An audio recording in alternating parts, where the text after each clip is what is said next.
Stop saying very all the time. It makes your English sound weak. Native speakers use stronger, more specific words instead. Number 1. Instead of a very good, say excellent. It sounds more confident and professional. Example, the presentation was excellent. Number 2. Instead of very tired, say exhausted.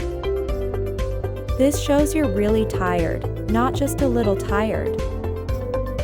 Example, after that workout, I'm exhausted. Number 3. Instead of a very happy, say thrilled. This expresses strong excitement and joy. Example, I'm thrilled about the job offer. Which word will you use today? Comment below. Follow for daily English tips.